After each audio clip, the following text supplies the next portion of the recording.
Hello, my name's Rob, and I'm here to talk to you about my sober journey, my journey to sobriety. And I don't really mind who's watching or who's not going to watch or how many people this reaches, but if it reaches someone and resonates with people, then that's the aim. That's all it is. I'm sat here in Italy, in Milan. I'm happy. I'm going back to the UK tomorrow to see my wife and son. We've just moved to Milan recently after spending many years in Asia. So yeah, I've got tonight. So I thought I've been meaning to do this for a while actually because I started this very small but very successful WhatsApp app group just with some friends, and I quit drinking about 4.5 years ago now, and it's just been one of the best things I've ever done. I didn't realize how hard life actually is, and then when you add an alcohol problem on top of that, how flipping hard it really is. Like, you know, there's a lot to worry about in life, and then when you've got that lead weight pulling you down, I don't know how people do it. I just honestly, now that I've quit, I don't know how people manage to do it. And it's, I'll tell you a little bit about what basically I was a raver, DJ, raver. All my mates were DJs, and we're all like our techno and house and underground Chicago and Detroit stuff, and just had some amazing days back in the day in Liverpool mainly. Used to go out to Cream and Bugged Out in particular, Voodoo, all the top house techno nights, and yeah, everything that comes with that. Friday to Sunday, still being awake, on the booze in the background the whole time as well, as having a big party. So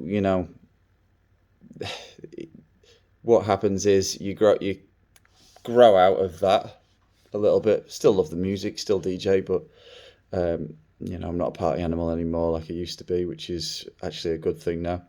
But yeah, and then progressing from there, you kind of come out of that, you grow up a little bit, and then what still remains is the drug that everyone allows you to do, which is booze. So yeah, I'd just loved it, thought I loved being absolutely decimated all the time and smashed.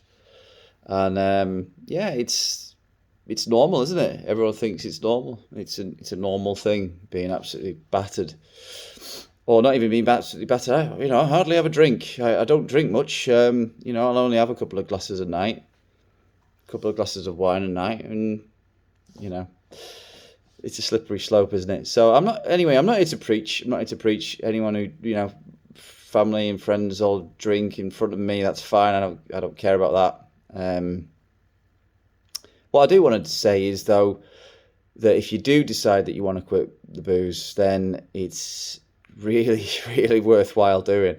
And as I've just mentioned before, the WhatsApp group that I'm on with just I think 6 other friends. I started it initially with my best friend Paul, who's also had his fair few problems with the booze. Then another friend Tom joined, and then my mates Bill and Ian and Alex have joined, and everyone's in the sort of same boat, and and they're all like struggling, or they had been struggling, and just to have like a little bit of a support network there has been like amazing. So if you've got anything like that in your life, or any friends who are also interested in quitting the booze, then band together. That's what I'd recommend, especially as lads. Band together, talk about not just battle with booze or whatever, just about life in general. We all know sadly that the suicide rate is highest for men in the UK, probably in the world as well. So yeah, I think we need to just be a bit more open with each other, and as mates, I think it's our responsibility to look after each other. So yeah, if you can get together, get a little WhatsApp group, whatever, together, have a little chat, have a laugh. That's what we do. But anyway, the journey to sobriety is not an easy one, and it's got to be something that you've got to decide for yourself. And people say like, oh, bet your wife didn't like it when you were drunk, and did you do it for her, and all of this stuff. And it's like, nah. I wish I could say that I had done it for my wife and my son. And what comes with quitting is that they benefit from it as well, which is fantastic. And bless my wife, I put her through a lot. I don't even want to go into it, to be honest with you. But it's not been easy, and let me give you an example about how bad I got at certain points. My wife never used to like me drinking because I got too loud and too boisterous and too obnoxious and just, yeah. And so I would like, she loves tea, and we all love tea and coffee or whatever. So she'd be like, she'd be sat down watching TV or something, and I'd be like, oh, do you fancy a brew? So I'd go in and make the brew like a good husband, and I'd bring out her cup of tea, and I'd bring out my cup. I bring out our cups of tea, bring out her tea, and in my cup would be full of red wine, and I'd sit there with her. I'd choose to sit away from her in another little seat across the living room. I'd be like, yeah, cheers, and I'd be there supping wine, and she'd be there drinking her tea innocently, and then I'd be sort of progressively sort of just melting back into my chair, and then sort of coming out with weird stuff, and she'd be like, what's going on? And then I'd be like hiding it. That bottle of wine would be hidden under the sink or something like that. And one day I found myself hiding whiskey that I'd been topping a cup up all day. Thinking, actually, is this normal behaviour?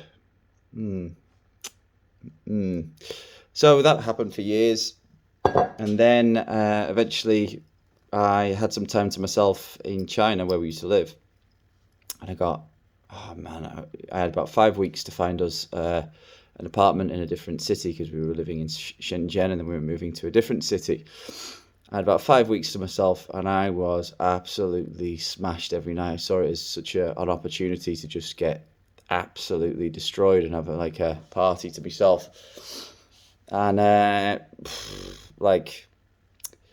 about 10 days in, I found myself on about 4 bottles of wine and about 10 cans of beer a day. And I was just, oh mate, disgraceful. And then, I'm 42 now. So this is when I was, late 30s. And hangovers, as you will know, if you're a heavy drinker, you'll know that when you pass 30, the hangovers become merciless. And I just woke up one morning, and I've never felt so bad mentally and physically in all my life. And I just thought, I've got to change something here. I don't want to be this person anymore. And I don't care what comes with that or what I lose, what I perceive to lose. I just want to be rid of this.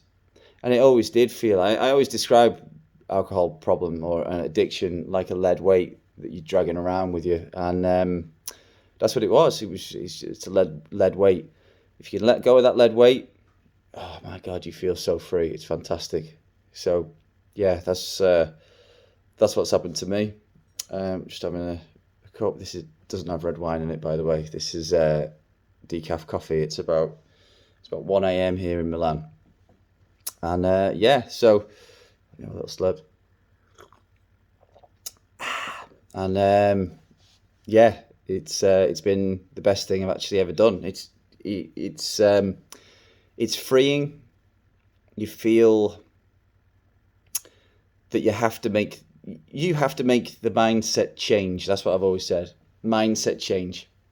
So you decide that you're not a drinker anymore. And the pride I take in saying to people I don't drink, I'm actually ready for it. If say you go out to a wedding or something like that, and someone's like, oh, hey, get the pints in, get the champagne on the go, and just like, I don't drink.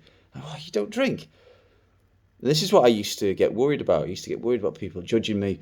Oh, he doesn't drink. And I used to have this thing about having to be funny, having to go out and make people laugh and stuff like that. And I used to think, oh, if I stop drinking, that's gone. That part of me's gone. I'm just like, oh my God, this is absolute bullshit. It's absolute bullshit. That funny side of the human that's in me is still there. That's me, because I was the one who was generating that. It wasn't the booze that generates that. The booze, yeah, it gets rid of some inhibitions and makes you more confident, yeah, or just stupid, to be honest with you.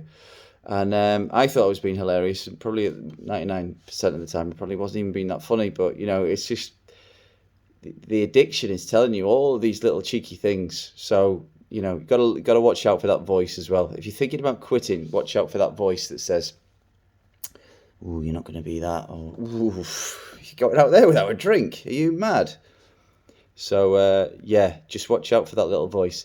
The little voice will always remain.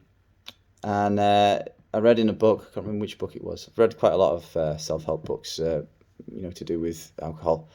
The best one that changed my whole perspective and whole life was written by a guy called Craig Beck, and it's called Alcohol Lied to Me.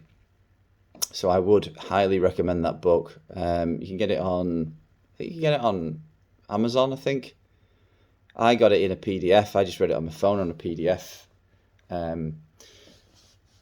After watching one of his webinars, I thought it was actually, I thought it was going to be a scam, and I watched it. I watched his webinar, and he's talking about addiction, and he's talking about booze addiction mainly, and part of his free webinar thing was a giveaway of this free book, free PDF. But he actually was so good at what he did that he cured me basically of my addiction to alcohol by giving me the free PDF. So I can't recommend that book highly enough. It's called Alcohol Lied to Me by Craig Beck. I'm not getting any endorsement for this, by the way.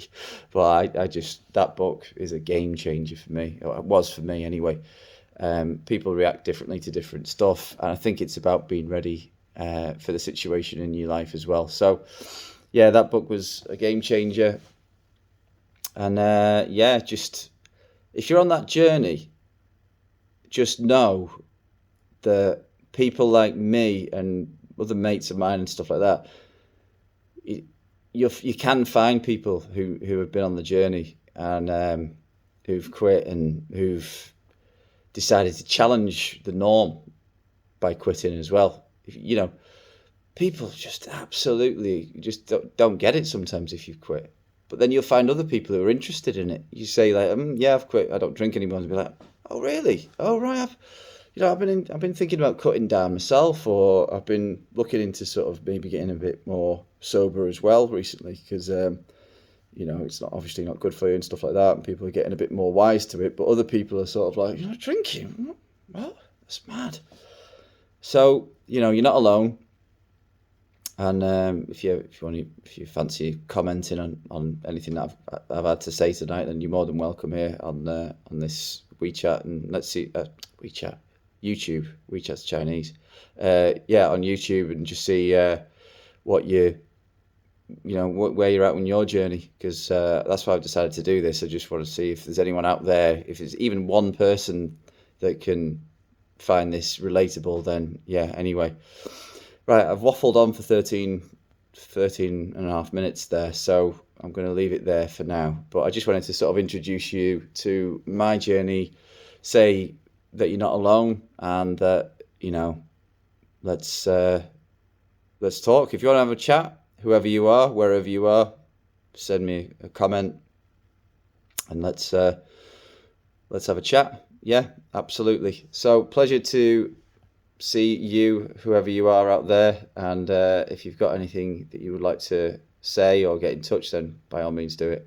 Wishing you a very healthy and wonderful week, month, weekend, life ahead. Take care, guys.